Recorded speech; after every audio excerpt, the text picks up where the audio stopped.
बेलगाम हमले के मुजरिम अब भी आजाद। दहशतगर्दों के पोस्टर जारी, 20 लाख का इनाम। जिन्होंने बेगुनाह सयाहों पर गोलियां बरसाईं, अब उनके चेहरे अवाम के सामने आ चुके हैं। बेलगाम की खूबसूरत वादी में बहाया गया मासूमों का खून, और अब इन दरिंदों की तलाश जारी है। जम्मू व कश्मीर की वादी बीसरन, जो कभी अपने दिलकश मनाजिर के लिए मशहूर थी, गुज़िश्ता माह दहशतगर्दी की एक भयानक वारदात का शिकार बनी। 26 अफराद जाँ बहक और 17 जख्मी। सयाहों पर अंधाधुंध गोलीबारी ने पूरे जनूबी कश्मीर को हिलाकर रख दिया। अब कई दिन गुजरने के बाद भी हमला आवरों को गिरफ्तार नहीं किया जा सका। अहम सिक्योरिटी एजेंसियों ने एक बड़ा कदम उठाया है। 3 दहशतगर्दों के पोस्टर जारी कर दिए गए हैं।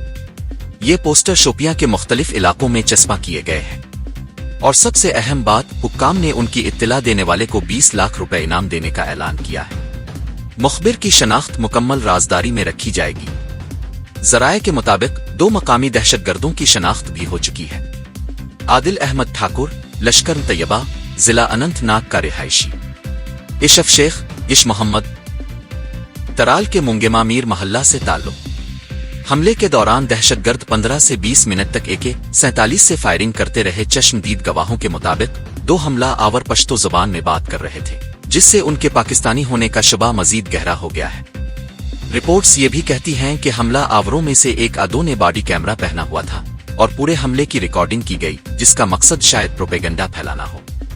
अब NIA, फौज और पुलिस मुसलसल छापे मार रही है।